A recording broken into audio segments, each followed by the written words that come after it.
அருட்பெருஞ்சோதி அருட்பெருஞ்சோதி தனிப்பெரும் கருணை அருட்பெருஞ்சோதி. எல்லா உயிர்களும் இன்புற்று வாழ்க, வள்ளல் மலரடி வாழ்க வாழ்க, கொல்லா விரதம் குவளை எல்லாம் ஓங்குக, நல்லோர் நினைத்த நலம்பெறுக, நன்று நினைத்த எல்லோரும் வாழ்க இசைந்து. உலக மக்களே, அறிவார்ந்த அன்பர்களே, ஆண்மநேய ஒருமைப்பாடுடைய அன்பர்களே, வல்லப்பமான நம்ம கல்லிய திருவிற்பாவில் 3ஆம் திருமுறையில் நாரையும் கிளியும் நாட்டூரும் தூது என்ற பதிகத்தில் இருக்கின்ற பாடலுடைய விளக்கங்களை பார்த்து கொண்டிருக்கிறோம். நாரையும் கிளியும் நாட்டூரும் தூது மொத்தம் 10 பாடல்களை கொண்டது. இதுவரை 9 பாடலுடைய விளக்கங்களை பார்த்திருக்கிறோம். இன்று இறுதியாக 10வது பாடலுடைய விளக்கத்தை பார்க்க போகிறோம். நாரையும் கிளியும் நாட்டூரும் தூது என்பது வல்லப்பெருமானவர்கள் இந்த மண்ணுலகை வருவிக்க உற்று அருட்பெருஞ்சோதி ஆண்டவரால் ஒரு தாயின் வழியாக இந்த மண்ணுலகை வருவிக்க உற்று சமயங்களும் மதங்களும் மார்க்கங்களும் சூழ்ந்திருந்த காலகட்டங்களில் சிவபெருமானவரை ஆட்கொண்டு சமயங்களையும் மதங்களையும் மார்க்கங்களையும் சார்ந்து எப்படியெல்லாம் இறை வழிபாடு செய்தார் என்பதையும், அதன் பிறகு இறைவனை காண முடியாமல் எப்படியெல்லாம் தவிக்கிறார் என்பதையும் ஒவ்வொரு பாடலிலும் ஒவ்வொரு விதமாக நமக்கு வல்லப்பெருமானவர்கள் அருளி இருக்கிறார்கள். இதற்கு முன்னால் பார்த்த பாடலுடைய கதை, அதாவது விளக்கங்களுடைய முன் சுருக்கம். 9வது ஆண்டிலே, அதாவது வல்லப்பெருமானவர்கள் இந்த மண்ணுலகை வருவிக்க உற்று 9வது ஆண்டிலே இறைவன் ஆட்கொள்கிறார். ஆண்டாறு 3 ஆண்டில் ஆட்கொண்ட அருள்கடலை என்று சொல்லுவார். 6ஓடு 3வது ஆண்டதிலே என்னை முன்னம் ஆண்டு கொண்டாய் என்று சொல்லுவார். அந்த நிலையிலே இருக்கும்போது இறைவன் யார் என்ற நிலை அவருக்கு தெரிந்து விடுகிறது. இறைவனை பார்ப்பதற்காக திருவெற்றியூரிலே பவனி வரும்போது இறைவனை பார்ப்பதற்காக திருவெற்றியூர் செல்லுகிறார். மகனை பார்த்தவுடன் தியாகராஜ பெருமான் காட்சி கொடுக்கிறார். இறைவனுடைய காட்சியை பார்த்து மெய்மறந்து மெய் சிலிர்த்து இருக்கும்போது இறைவன் மறைந்து விடுகிறார். அதன் பிறகு எப்படியும் இறைவனை பார்க்க வேண்டும் என்று சொல்லி மறுபடியும் திருவெற்றியூர் செல்லுகிறார். அங்கே இறைவன் மகனை பார்த்தவுடன், தெருவிலே நின்று கொண்டிருக்கின்ற மகனை பார்த்தவுடன் தெருவழியாக சிவபெருமான் ஓடுகிறார். நின்று எந்த பதிலும் சொல்லவில்லை. அதன் பிறகு இறைவனை எப்படியாவது பார்க்க வேண்டும், அவரிடம் தன்னுடைய கோரிக்கைகளை எப்படியாவது சொல்ல வேண்டும் என்ற நிலையில் இருந்து கொண்டு தன்னை தலைவியாகவும் இறைவனை தலைவனாகவும் வர்ணனை செய்து ஒரு காதலி ஒரு காதலனுடைய அன்பிற்காக எப்படி இயங்குவாளோ அந்த நிலையில் இருந்து கொண்டு உலக மக்களுக்காக இந்த பாடல்களை நமக்கு அருளியிருக்கிறார்கள் நமது இறைவன் வல்லப்பெருமானவர்கள். அதை பார்த்து கொண்டிருக்கிறோம். அந்த வகையில் இன்று நாம் பார்க்க வேண்டிய பாடல் 10வது பாடல். இன்று இறுதியாக கிளிகளை தூது அனுப்புகிறார். ஒரு நாள் நாரையை தூது அனுப்புவார், மறுநாள் அடுத்த பாடலிலே கிளிகளை தூது அனுப்புவார். இன்று இறுதியாக கிளிகளை தூது அனுப்புகிறார். என்ன சொல்லி தூது அனுப்புகிறார் என்பதை பார்க்க போகிறோம். இதனால் உலக மக்களுக்கு அவர் எப்படி இறைவனை காண முடியாமல் எப்படியெல்லாம் தவித்தார் என்பதை, எப்படியெல்லாம் தெரிவிக்கிறார் என்பதையும் நாம் பார்க்க போகிறோம். இந்த பாடலுடைய விளக்கத்தை முடித்தவுடன் சமயங்களும் மதங்களும் மார்க்கங்களும் சாராத நிலையில் சமரச சுத்த சன்மார்க்கத்தை தன் மகனிடம் ஒப்படைத்த பிறகு இறைவனை எப்படி வேண்டுகிறார், இறைவனிடம் எப்படி விண்ணப்பம் வைக்கிறார், எப்படியெல்லாம் அருளை பெற்றுக்கொண்டார் என்பதை பார்க்க போகிறோம். இது ஏன் 3ஆம் திருமுறைக்கும் 6ஆம் திருமுறைக்கும் தொடர்பு இருக்கிறது என்றால், ஆரம்ப காலகட்டங்களில் தன் மகனை சமயங்களிலும் மதங்களிலும் மார்க்கங்களிலும் ஈடுபட வைத்து செயல்பட வைத்து அதன் பிறகு இதில் ஒன்றுமே இல்லை, எல்லாமே பொய் என்று சொல்லுகிறார். அதுதான் ஞானசனியிலே வரும். பொறித்த மதம் சமயம் எல்லாம் பொய் பொய்யே என்று சொல்லுவார். உடைந்த சமயக்குழி நின்று எழுந்து உணர்வின் அழியா ஒரு நெறியாம் சன்மார்க்க திருநெறி பெற்று வந்தே என்று சொல்லுவார். கொடிப்பாட்டிலே சொல்லுவார், வெறிக்கும் சமய குழியில் விளைந்தேன், தன்னை விழாத வகை மறித்து ஒரு பேரறிவு அளித்த வள்ளல் கொடி என்று சொல்லுவார். அப்போ சமயங்களும் மதங்களும் மார்க்கங்களும் சாராத ஒரு தனி மார்க்கம் சமரச சுத்த சன்மார்க்கம். இறைவனை நேரடியாக அனுபவக்கூடிய மார்க்கம், இறைவனுடைய அருளை நேரடியாக பெறக்கூடிய மார்க்கம். அந்த நிலையில் இருந்து கொண்டு எப்படி வல்லப்பெருமானவர்கள் தன் தந்தை அருட்பெருஞ்சாண்டவரிடம் அருளை பெற்றுக் கொண்டார் என்பதை நாம் பார்த்து கொண்டிருக்கிறோம். 10வது பாடல் 3ஆம் திருமுறை 2வது பதிகம் நாரையும் கிளியும் நாட்டூரும் தூது. பாடலை நன்றாக கவனியுங்கள். தேசு பூத்த வடிவழகர். தேசு பூத்த வடிவழகர் திருவால் ஒற்றித்தேவர். புலி தூசு பூத்த கீழுடையார். சுகங்கால். சுகங்கால் என்றால் கிளிகள். இன்று கிளிகளை தூது அனுப்புகிறார். அவர் முன் சொல்லீரோ. நீங்கள் திருவொற்றியூருக்கு போய் இந்த பாடலை கவனிச்சிங்கன்னா ஒரு விஷயம் உங்களுக்கு புரியும். சமயங்களையும் மதங்களையும் மார்க்கங்களையும் சார்ந்திருந்த சிவபெருமான் அவருடைய உருவம் எப்படி இருக்கு? அவர் எங்கே இருந்தார்? திருவொற்றியூரில் இருக்கிறார். இதே இறைவனை சமரச சுத்த சன்மார்க்கம் பெற்ற பிறகு சத்தியஞான சபையை சொல்லுவார். வடலூர் சத்தியஞான சபை. அந்த வித்தியாசத்தை இங்கே புரிஞ்சுக்கணும். பூலி தூசி பூத்த கீழுடையார் சுகங்கால் அவர் முன் சொல்லீரோ. மாசு பூத்த மணி போல வருந்தான் என்றாள். மங்கையர் வாய் இயேசு பூத்த அலற்கொடியாய் இழைத்தாள். உம்மை எண்ணி என்றே. இறைவா, தலைவி தூது அனுப்பியிருக்கிறார்கள் எங்களை. எப்படி என்றால், தெருவிலே நீ பவனி வரும்போது உன் அழகை கண்டு ரசித்து கொண்டிருந்த போது நீ மறைந்து விட்டாயாம். அதன் பிறகு தெருவிலே நின்று கொண்டிருந்த போது நீ திரும்பி பார்க்காமல் ஓடுகிறாயாம். உன்னுடைய அருள் கிடைக்காமல் தலைவி எப்படி வருந்துகிறாள் தெரியுமா என்று சொல்லி மாசு பூத்த மணி போல என்று சொல்லுவது, அதாவது குற்றங்களை சுமந்து கொண்டு பல பழி சொற்களை சுமந்து கொண்டு பெண்ணா இவள் காதலை பார்ப்பதற்கு இப்படி அலைகிறாளே என்று சொல்லி உலகியலிலே பெண்கள் பேசும்படி தன்னை ஒரு பெண்ணாக உருவகப்படுத்தியதால் பெண்கள் என்று சொல்லுகிறார். பாடலின் மைய கருத்து உலக மக்களுக்கு தெரியப்படுத்துகிறார். அதுதான் பாடலுடைய விளக்கம். மாசு பூத்த மணி போல வருந்தான் என்றால் மங்கையர்வாய் இயேசு பூத்த. பெண்கள் எல்லாம் இழிவாக பேச மலர் கொடி எப்படி வாடி வதங்கி இருக்குமோ அதுபோன்று துவண்டு போனாள். உம்மை எண்ணி, உங்களை நினைச்சு இப்படியெல்லாம் தலைவி வரைந்து கொண்டிருக்கிறாள் இறைவா என்று சொல்லி இந்த பாடலை நமக்கு அருளி இருக்கிறார்கள்.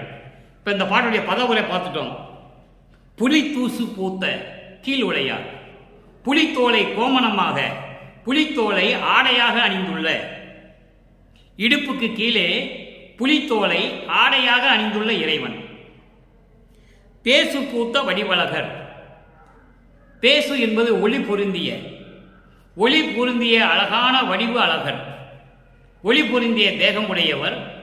அவர் திருவொற்றியூரில் இருக்கின்றார். அவர் புலித்தோலை இடுப்பிலே ஆடையாக அணிந்து கொண்டுள்ளார். கிளிகளே, நான் சொல்லுவதை அவரிடம் போய் சொல்லுங்கள். மாசு பூத்த மணி போல வருந்தான் என்றால் எவ்வளவு பழிச்சொல்கள் வந்தாலும் கூட அதையெல்லாம் காதில் வாங்கிக் கொள்ளாமல், வருத்தமடையாமல், எல்லாம் அவன் செயல் என்று சொல்லி நின்று கொண்டிருக்கிறாள். பெண்களெல்லாம் இழிவாக பேசும் பொழுது அதை நினைத்து வாடி வதங்கி போய்விட்டாள்.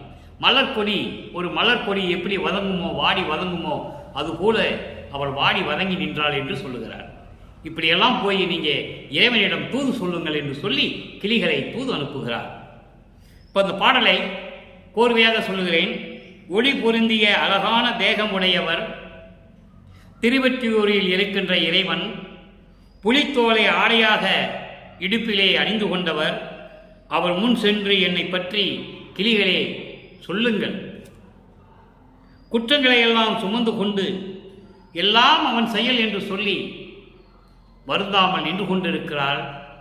அப்படி நின்று கொண்டிருக்கும் போது பெண்கள் எல்லாம் வாய்க்கு வந்தபடி இழிவாக பேச அதையெல்லாம் ஏற்றுக்கொண்டு மலர்கொடி எப்படி துவண்டு போகுமோ, வாடி வதங்கி போகுமோ, அதுபோன்று துன்பப்பட்டு கொண்டிருக்கிறாள். மலர்கொடி போல வாடிக்கொண்டிருக்கிறாள். இறைவனே, உண்மையே எண்ணி வரிந்து கொண்டிருக்கிறாள் என்று சொல்லி எங்களை உங்களிடம் தூது அனுப்பினாள், தலைவி தூது அனுப்பினாள் என்று சொல்லி கிளிகள் சொல்லுகின்றன. இதனுடைய பாடலுடைய மைய கருத்து உலக மக்களுக்கு எப்படி தெரிவிக்கிறார் என்றால், உலக மக்களே, நான் இறைவனால் வருவிக்க உற்று 9 ஆண்டுகள் கழித்து என்னை ஆட்கொண்டு அதன் பிறகு இறைவன் யார் என்று எனக்கு தெரிந்த நிலையில் நான் திருவொற்றியூரிலே இறைவனை பார்ப்பதற்காக தெருவிலே நின்று கொண்டிருக்கிறேன். இறைவன் பவனி வரும்போது எனக்கு காட்சி கொடுத்து கொண்டிருக்கும் பொழுது அவருடைய அழகிலே மயங்கி நான் நின்று கொண்டிருந்த பொழுது மறைந்து விட்டார். அதன் பின் மறுபடியும் இறைவனை பார்க்க சென்று கொண்டிருந்த பொழுது தெருவிலே நின்று கொண்டிருந்தேன். என்னை திரும்பி பார்க்காமல் ஓடுகிறார். நானும் தெருவழியாக ஓடினேன். ஆனால் அவர் ஓட்டத்தை என்னால் பிடிக்க முடியவில்லை. அதன் பிறகு எனது மனம் ஒரு நிலையில் இல்லை. அதனால் நாரையையும் கிளியையும் மாறி மாறி தூது அனுப்பினேன். எந்த பயனும் இல்லை. நான் இறைவனை நினைத்து வருந்தி வாடிக்கொண்டிருக்கிறேன் என்று சொல்லி உலக மக்களுக்கு தெரியப்படுத்துகிறார்கள் நமது இறைவன் வல்லப்பமானவர்கள். இப்ப நிலை மாறுகிறது. வருவிக்க உற்றதிலிருந்து 51 ஆண்டுகள் அதை 8 பகுதிகளாக பிரித்து ஒவ்வொரு 8 ஆண்டுகளுக்குள் எப்படியெல்லாம் தன் மகனை ஆட்கொண்டு அருளை கொடுத்தார் என்பதை திருவருட்பாவிலே தெளிவாக நமக்கு அருளியிருக்கிறார்கள் வல்லற்பமானவர்கள். அதை நீங்கள் புரிஞ்சுக்கணும். இப்போ அவர் 3வது 8 இருக்கிறார். 3வது 8 என்பது வருவிக்க உற்று 17 ஆண்டுகள் முதல் 25 ஆண்டுகளுக்குள், அந்த 8 ஆண்டுகளுக்குள் 3ஆம் திருமுறை உருவானது. 1ஆம் திருமுறையும் 2ஆம் திருமுறையும் 3ஆம் திருமுறையும் வல்லப்பமானவர்கள் வருவிக்க உற்று 25 ஆண்டுகளுக்குள் நிறைவடைந்து விட்டது. அப்போ அந்த 3 திருமுறைகளிலும் சமயங்களையும் மதங்களையும் மார்க்கங்களையும் சார்ந்திருந்து கொண்டு எப்படியெல்லாம் இறைவனை வேண்டினார் என்பதையும், அப்போ அவருக்கு சுத்த சன்மார்க்கம் தெரியாது. சுத்த சன்மார்க்கம் அங்க 5வது 8லும் 6வது 8லும் தான் வரும். அதாவது இந்த மண்ணோடு வருவிக்க விட்டு 40வது ஆண்டு முதல் 41வது ஆண்டு முதல் 49 ஆண்டுகள் வரை 8 + 8 5 8 6 8 16 ஆண்டுகள் அங்கதான் சுத்த சன்மார்க்கம் பெறுகிறார். அதை நாம் படிப்படியாக பார்த்து கொண்டு வரப்போகிறோம். இப்போ 3வது 8ல் இருக்கும்போது இந்த மண்ணுலகை வருவிக்க விட்டு 25 ஆண்டுகளுக்குள் இது நடந்து கொண்டிருக்கிறது. அப்போ இறைவனை பார்க்க இறைவன் யார் என்று தெரிந்து விட்டது. இறைவனை பார்க்க முடியவில்லை. சமயங்களையும் மதங்களையும் சார்ந்து கொண்டு இறைவனை எப்படி வேண்டுகிறார் என்பதை பார்த்து விட்டோம். அதன் பிறகு மகனை முழுவதுமாக ஆட்கொண்டு சமரச சுத்த சன்மார்க்கத்தை பெற்ற பிறகு இந்த சமயங்களும் மதங்களும் மார்க்கங்களும் தேவையில்லை என்ற நிலை வரும்போது, அதுக்காக தான் நம்ம 1ஆம் திருமுறையிலிருந்து 4ஆம் திருமுறை பாடல்களுக்கு 6ஆம் திருமுறையில் முடிவான விளக்கம் இருக்கிறது, பார்த்து கொண்டிருக்கிறோம். அப்ப சமரச சுத்த சன்மார்க்கம் என்பது சமயங்களும் மதங்களும் மார்க்கங்களும் சாராத ஒரு மார்க்கம். அதை நாம் தினமும் கூறிக்கொண்டிருக்கிறோம். மனதில் நன்றாக நீங்கள் வைத்து நினைத்துக் கொள்ள வேண்டும். அப்போ சமரச சுத்த சன்மார்க்கத்தை பெற்ற பிறகு 6ஆம் திருமுறையிலிருந்து விளக்கங்களை பார்க்க போகிறோம். 20வது பதிகம் பிள்ளை பெரு விண்ணப்பம். பிள்ளை பெரு விண்ணப்பம். இறைவனுடைய பிள்ளை செல்வப்பிள்ளை தந்தையிடம் விண்ணப்பம் வைக்கிறார். 20வது பாடல். மறைமுடி வயங்கும் ஒரு தனி தலைமை வல்லலே. 3ஆம் திருமுறையிலே 2வது பதிகத்திலே இறைவனை எப்படி சொல்லுவாரு? திருவொற்றியூரில் இருக்கின்ற இறைவன் புலித்தோலை இடுப்பிலே அணிந்து கொண்ட ஆடையாக அணிந்து கொண்ட இறைவன். அவன் சிவபெருமான் சமயங்களையும் மதங்களையும் மார்க்கங்களையும் சார்ந்தவன். 4 யுகங்களிலுமே கிரேதயுகம், திரேதயுகம், துவாரயுகம், கலியுகம்.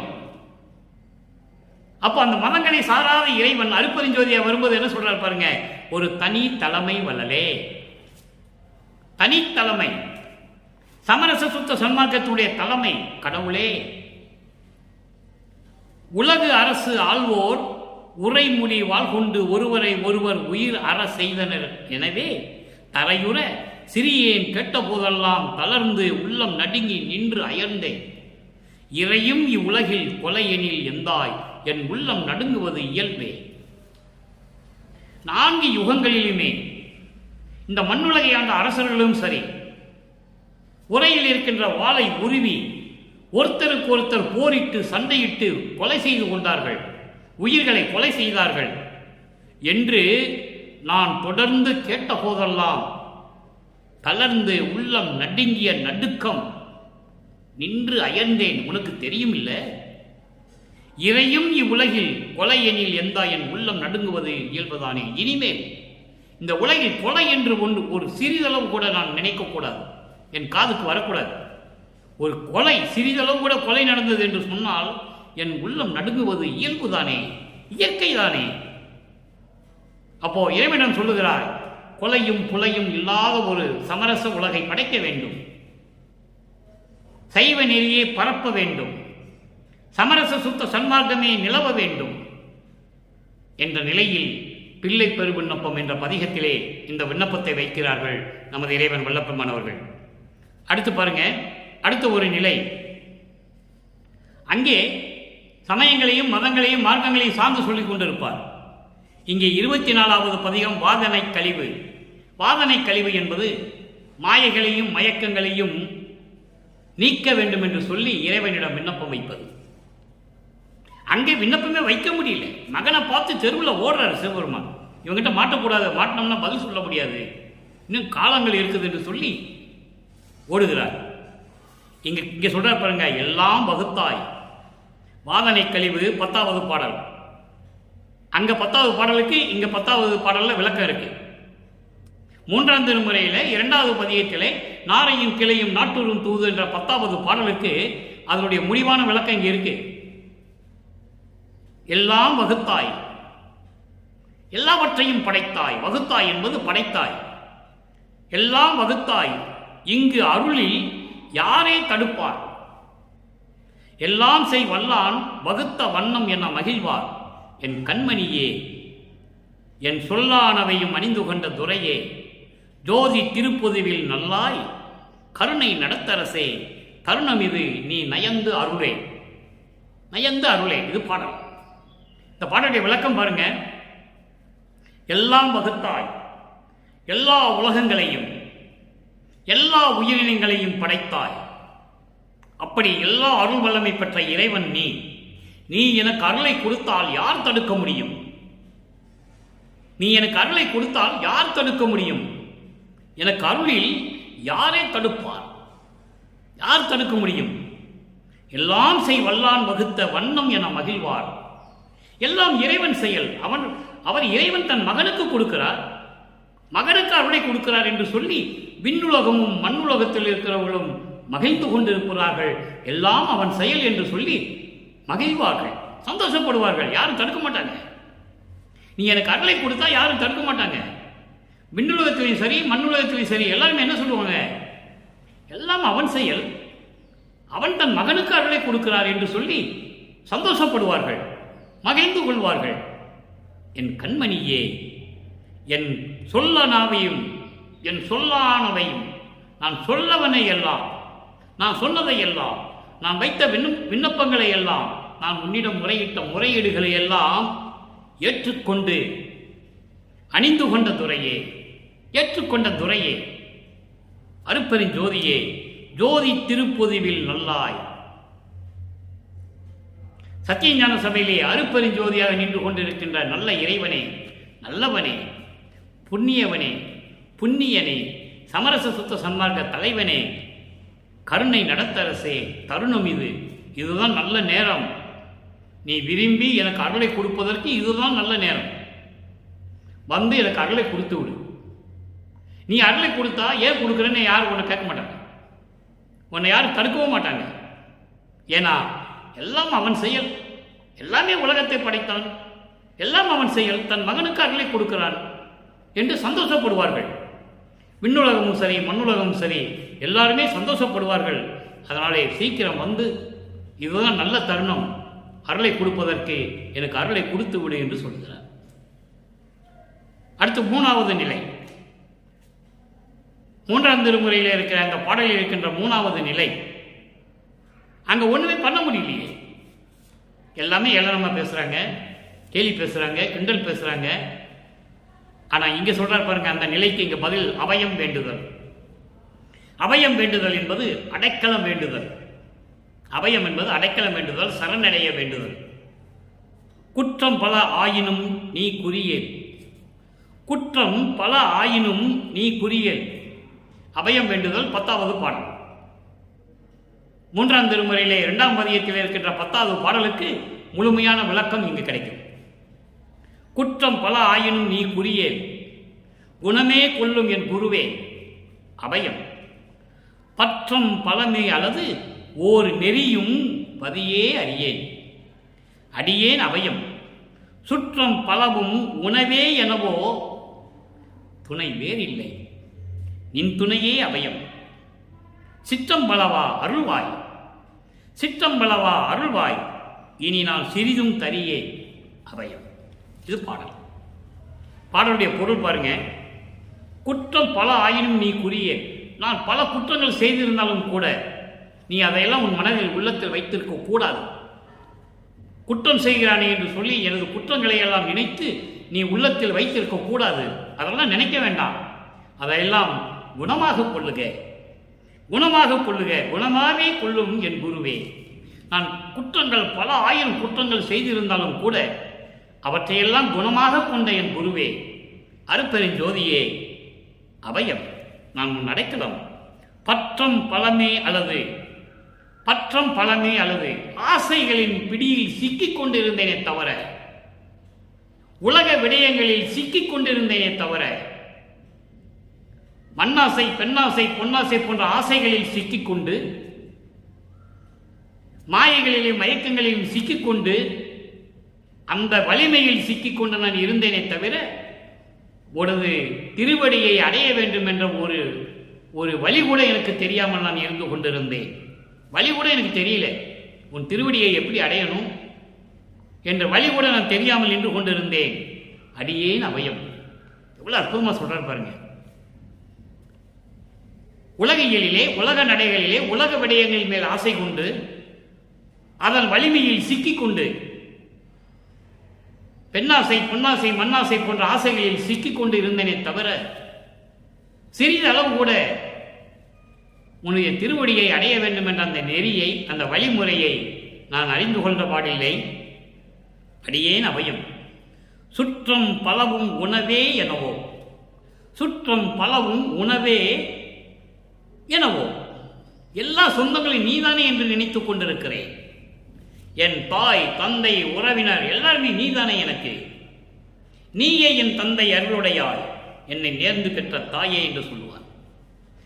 வருவித்த வண்ணமும் நானே, இந்த மாநிலத்தை செய்யும் வண்ணமும் நானே என்று சொல்லுவார். என்னையும் இரக்கந்தன்னையும் ஒன்றாக இருக்க இசைவித்து இவ்வுலகில் மண்ணி வாழ்வுற வருவித்த கருணை வள்ளல் நீ என்று சொல்லுவார். அதை இங்க சொல்லுகிறார். சுற்றம் பலவும் உணவே எனவோ, எல்லா சொந்தங்களும் எல்லாமே நீதானே என்று நான் நினைத்துக் கொண்டிருக்கிறேன். எனக்கு வேறு துணை இல்லை, எனக்கு துணை வேறு இல்லை. நின் துணையே அபயம். உன் துணைதானே எனக்கு அடைக்கலம். வேறு என்ன இருக்கிறது எனக்கு? வேறு எதுவுமே இல்லையே. பிரம்மன் வாழ்வு வேண்டேன், திருமால் வாழ்வு வேண்டேன், உத்திரன் வாழ்வு வேண்டேன், இந்திரன் வாழ்வு வேண்டேன். தெளிவா சொல்லுவார் வல்லபெருமான். அற்புதமாக இருக்கும். எந்த வாழ்வும் எனக்கு தேவையில்லை, நின் அருள் இருந்தால் போதும். நின் அருள் ஒன்று இருந்தால் போதும். எனக்கு எதுவுமே, எந்த உலகமும் எனக்கு தேவையில்லை. எவன் வாழ்க்கையும் எனக்கு தேவையில்லை. பிரம்மன் திருமாலுடைய வாழ்க்கையெல்லாம் எனக்கு தேவையில்லை. விரிப்பிலேன் மாலையன் பதவி, வேண்டி கொள் என விளிம்பினும் கொல்லேன் என்று சொல்லுவார். அப்படிப்பட்ட நிலையில் இருந்து கொண்டு இந்த வரியை சொல்லுகிறார். சுற்றம் பலவும் உணவே எனவோ, துணை வேறில்லை, எனக்கு வேற துணை இல்லை. நின் துணையே அபயம். சிற்றம்பலவா அருள்வாய். சிற்றம்பலத்தில் இருக்கின்ற சிற்றபையில் அருள் செய்து கொண்டிருக்கின்ற இறைவனே, அருட்பெருஞ்சோதியே, எனக்கு அருள்வாய். இனி நான் சிறிதும் தரியே. நீ கொஞ்ச அளவு கூட என்னால் சகித்துக் கொள்ள முடியாது. உன்னால் என்ன மண்ணுலக்கு வருவிக்க உற்று நான் பட்ட துன்பங்களும் துயரங்களும் கணக்கில் அடங்காது. இனிமேல் நான் அந்த துன்பங்களை பட நான் தயாராக இல்லை, நான் சகித்துக் கொள்ள முடியாது என்று சொல்லுகிறார். இனி நான் சிறிதும் தரியேன் அபயம், நான் அடைக்கலம் என்று சொல்லுகிறார். இறுதியாக ஒரே ஒரு விளக்கம். இன்றைய பாடல் விளக்கம் மிகவும் எளிமையானது. இறுதியாக ஒரு விளக்கம். 68 6ஆம் திருமுறை பிரிவு ஆற்றாமை. பிரிவு ஆற்றாமை என்பது உன்னை நான் பிரிய மாட்டேன் என்று சொல்லுவது. உன்னுடைய பிரிவை என்னால் சகித்துக் கொள்ள முடியாது, நீ என்னோடையே இருக்க வேண்டும் என்று சொல்லுவது. அந்த விளக்கத்தை கொடுக்கிறார் 10வது பாடல்.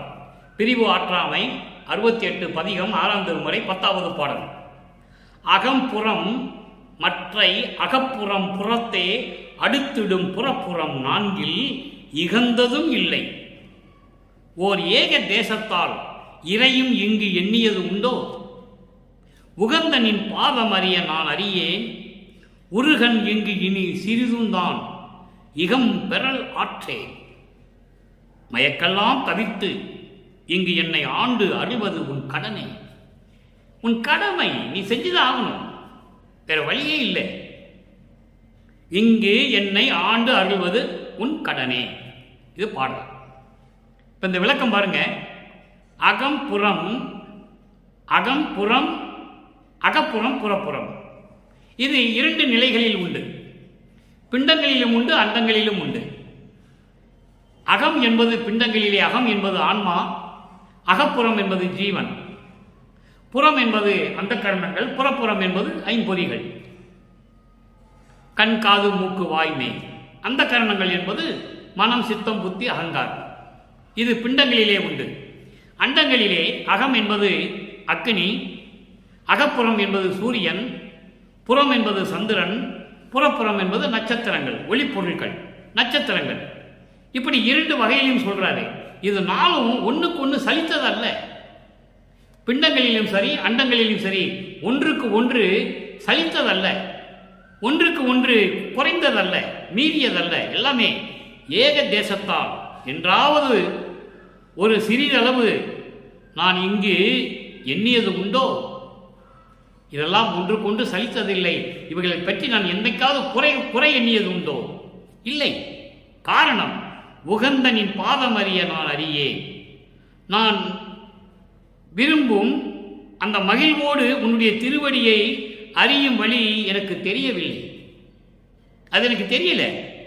உருகன் இங்கு இனி சிறிதுந்தான் இகம் பெறல் ஆற்றேன். உருகன், இந்த மண்ணுலகில் உருகன் என்பது துன்பம். உருகன் என்பது துன்பங்கள், துயரங்கள், இடரங்கள், பயம், எப்படி வேணா சொல்லலாம். அப்போ இந்த மண்ணுலகிலே உன்னால் வருவிக்க உற்று எவ்வளவோ துன்பங்களை நான் அனுபவித்து விட்டேன். எவ்வளவோ துன்பங்களை அனுபவித்து விட்டேன். மானம் போன வழியெல்லாம் விடுத்தேன். ஞானசரியில் சொல்லுவார், மதங்களையும் மார்க்கங்களையும் சமயங்களையும் சார்ந்து இருக்க சொல்லி, என்னை திருநூறு பூச சொல்லி, உத்தராஜ கோட்டையை கழுத்தில் மாட்ட சொல்லி, அப்படியே என்னை இருக்க வச்சு, அதன் பிறகு இது தேவையில்லை மகனே என்று சொல்ல வச்சு, சமரச சுத்த சன்மார்க்கத்தை கையில் கொடுத்து, இதுதான் தனி மார்க்கம் என்று சொல்ல சொல்லி, எப்படியெல்லாம் நான் துன்பங்களை அனுபவித்தேன்.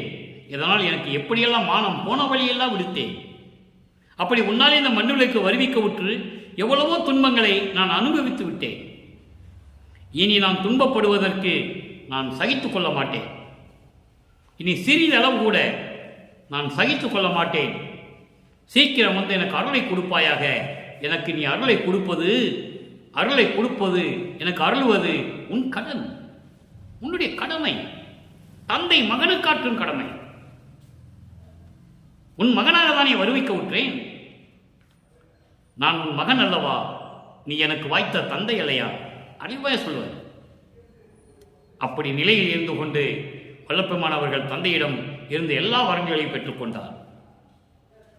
யாருக்கும் கிடைக்காத அரிய வாய்ப்பு, யாருக்கும் கிடைக்காத பெரிய அருள். இறைவனுடைய அடியை முடியும் யாரும் பார்த்ததில்லை. அதை நாம் ஏற்கனவே பல தடவை பல பாடல்களிலே நாம் பார்த்திருக்கிறோம். பூத்திடும் அவனும் காத்திடும் அவனும் புல் விலங்கோடு உருக்கோடு நேடியும் ஏத்திடும் முடியும் கூத்திடும் அடியும் இன்னும் காண்கிறேன் என்று சொல்லுவார். பூத்திடுமவனா பிரம்மன், காத்திடுமவனா திருமால். இவங்க நேரடியாக இறைவனுடைய அடியை முடியும் பார்க்க முடியாமல் புல் விலங்கு உருக்கோடு நேடி, புல் என்றால் அன்னப்பறவை, புல் என்றால் பறவை, அன்னப்பறவையாகவும் நெடுமால் பன்றியாகவும் விலங்கு உருவெடுத்து தேடியும் ஏத்திடும் முடியும் அருளுடைய அவருடைய முடியையும் திருவடியையும் இன்னும் பார்க்கவில்லை என்று சொல்லுவார். அப்படிப்பட்ட அருளை கொடுப்பது உனது கடமை. சாகா கல்வி, ஏமசித்தி, சாகா கல்வி, தத்துவங்களை நிகரம் செய்தல், அதன் பிறகு கடவுள் நிலை அறிந்து அம்மையமாகும். இந்த 4 நிலைகளிலும் எப்படி வல்லற்பமானவர்கள் அந்த அருளை பெற்றுக்கொண்டார் என்பதை 4வது எட்டிலே நாம் பார்க்க போகிறோம். 3ஆம் திருமுறை முடித்த பிறகு, அந்த 3 8 நிலைகள் முடிந்த பிறகு 4வது 8 நிலை 25வது ஆண்டிலிருந்து வல்லற்பமானவர்கள் இந்த மண்ணுலகை வருவிக்க உற்று 25வது ஆண்டிலிருந்து 33 ஆண்டுகள் வரை கிடந்த இடப்பட்ட 8 ஆண்டுகளில்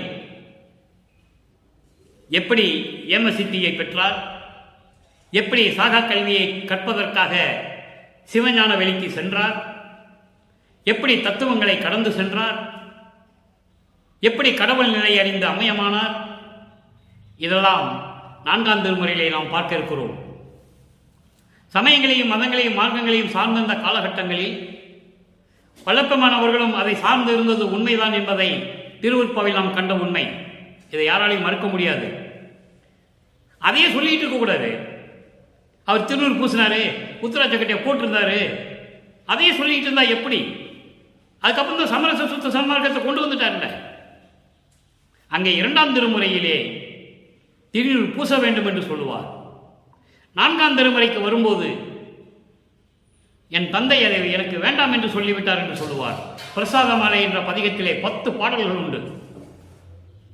2ஆம் திருமுறையிலே சிவபுண்ணிய தேற்றம் என்ற பாடலிலே பதிகத்திலே 10 பாடலையும் சொல்லுவார். திருநூறு பூசணும், திருநூறு பூசாத நெற்றி பால் நெற்றி, திருநூறு பூசாத முகத்தை பார்க்காத, எல்லாம் சொல்லுவார். உண்மைதான். அதே வல்லற்பமானவர்கள் தந்தையின் கட்டளையை ஏற்று 4ஆம் திருமுறையிலே பிரசாத மாலையிலே சொல்லுவார், திருநூறு வேண்டாம் மகனே, உனக்கு இதோடு விட்டுரு. அப்ப அதை விட்டுரும் இல்லை. அதுதான் சமரச சுத்த சன்மார்க்க கோட்பாடு. எல்லாமுடைய அற்புத கடவுளே, இது தொடங்கி எக்காலத்தும் சுத்த சன்மார்க்கத்தின் முக்கிய தடைகள் என்று சொல்கிறார். சமயங்களையும் மதங்களையும் மார்க்கங்களையும் முக்கிய தடைகள் என்று சொல்கிறார். முக்கிய தடைகளாகிய சமயங்கள், மதங்கள், மார்க்கங்கள் என்பவற்றின் ஆசார சங்கற்ப விகற்பங்கள், ஊதுவத்தி கொளுத்துறது, கற்பூரம் கொளுத்துறது, சந்தனம் பூசிக்கிறது, திருநூறு பூசிக்கிறது, உத்தராட்சக்கட்டை போட்டுக்கிறது, பூமாலை போடுறது, அதெல்லாம் இருக்கக்கூடாது. இறைவனுடைய அருளை ஒரு துரும்பு கூட பெற முடியாது என்பதை வல்லற்பமான் தெளிவாக நமக்கு அருளி இருக்கிறார்கள். சமரச சுத்த சன்மார்க்கம் என்பது தனி மார்க்கம். அன்பர்களை, இங்கே பேசக்கூடிய கருத்துக்கள் அத்தனையுமே திருவருட்பாவில் கண்ட உண்மைகள். இதில் ஒரு வரி கூட நம்ம சொந்த வரி கிடையாது, சொந்த கருத்து கிடையாது. எல்லாமே திருவருட்பாவில் இருக்கு. திருவருட்பாவில் இருந்ததை படித்து நான் வள்ளலார் ஊழியம் செய்து கொண்டிருக்கிறேன். வள்ளலார் ஊழியனாக அந்த நிலையில் இருந்து கொண்டு நாம் இறைவனை பார்க்க வேண்டும். சமரச சுத்த சன்மார்க்கம் என்பது தனி மார்க்கம். அதை உத்தரஞான சிதம்பரம் மாலையிலே சொல்லுவார், ஒத்தாரையும் இழிந்தாரையும் நேர்கண்டு உபக்க ஒத்தாரை வாழ்விப்பது உத்தரஞான சிதம்பரம் என்று சொல்லுவார். அந்த நிலையில் இருந்து கொண்டு அன்பர்களே, சமரச சுத்த சன்மார்க்க நெறிகளை பின்பற்றி நீங்கள் இறைவனை வணங்கி இறைவனுடைய அருளையும் பொருளையும் பெற்றுக்கொண்டு இந்த வையகத்திலே வாழ்வாங்கு வாழ வேண்டும். சமரச சுத்த சன்மார்க்கம் என்பது தனி மார்க்கம் என்பதை நீங்கள் மனதில் உறுதியாக எடுத்துக்கொள்ள வேண்டும். சிவபெருமான் மதங்களையும் சமயங்களையும் மார்க்கங்களையும் சார்ந்தவன். அவன் கறி கொடுத்தாலும் திம்மான், சுடுகாட்டில் போய் சாம்பல உடம்பெல்லாம் பூசிக்கொள்ளுவான். அது அவனுடைய நிலை. அந்த நிலை மாறும்போது அருப்பெருஞ்சோதி ஆகிறார். அப்ப அருப்பெருஞ்சோதி ஆகும்போது நம்ம சுத்த சன்மார்க்கத்துக்கு வந்துடணும். அதையே பேசிட்டு இருக்க கூடாது. அப்படி இருந்தாரு, வல்லற்பமான அப்படிதான் இருந்தாரு, அப்படியெல்லாம் பேசிட்டு இருக்க கூடாது. வேண்டாம்னு சொன்ன பிறகு விட்டுட்டு வந்துடணும். அதான் சமரச சுத்த சன்மார்க்கம். எனவே அன்பர்களே, நீங்களும் சமரச சுத்த சன்மார்க்க தலைவன் அருப்பெருஞ்சோதி ஆண்டவரை வணங்கி அவருடைய அருளையும் வல்லற்பமானையும் தந்தையும் மகனையும் போற்றி வணங்கி அவருடைய அருளையும் பொருளையெல்லாம் பெற்றுக்கொண்டு இந்த வையகத்திலே நீங்கள் வாழ்வாங்க வாழ வேண்டும் என்று வாழ்த்தி அவருடைய தயவோடையும் கருணையோடையும் இந்த வள்ளலார் ஊழியன் விடைபெறுகிறேன். மீண்டும் நாளை சந்திப்போம். நன்றி, வணக்கம். அருட்பெருஞ்சோதி அருட்பெருஞ்சோதி, தனிப்பெரும் கருணை அருட்பெருஞ்சோதி.